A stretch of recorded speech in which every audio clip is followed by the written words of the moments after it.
Всем привет! Вот работа двигателя Mercedes 190 88 год, двухлитровый 201 двигатель.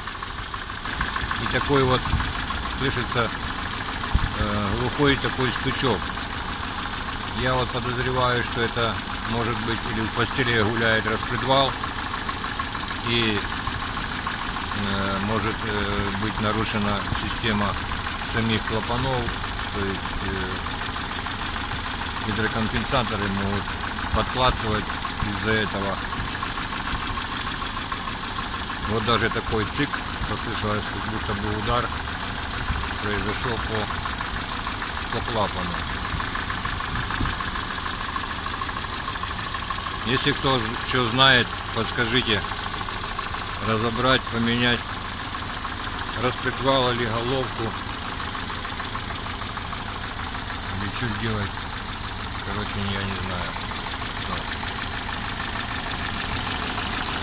Я думаю, может быть, слышно хорошо.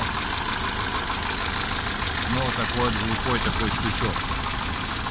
Особенно его слышно, когда заводишь только двигатель, когда еще давление масла не пошло. Отчетливо слышно это ток-ток-ток-ток-ток-ток.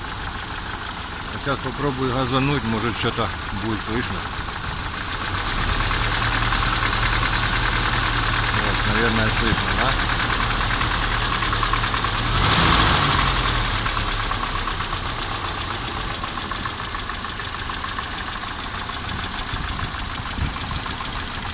Ну попробую так со всех сторон, чтобы может быть будет слышно.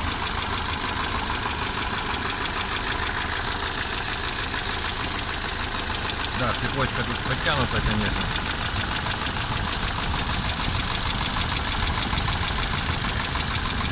Но у меня подозрение что-то на распредвал.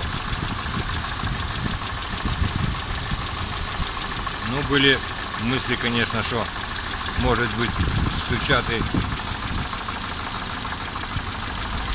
коренные подшипники коленвала. Ну или шатуна, или поршень, может быть, в юбке там, в цилиндре гуляет, или что, ну, в общем, короче, мыслей была куча разных. Ну вот,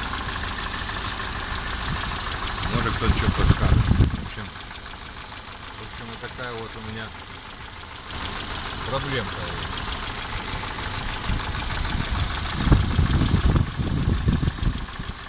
Ну и двигатель чуть-чуть подколачивает.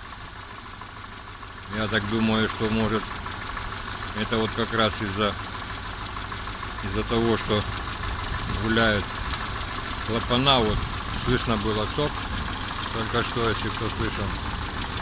Я думаю, что это был удар по клапану. То ли надо уже будет поменять самые гидрокомпенсаторы. В общем, такое вот. Спасибо за внимание.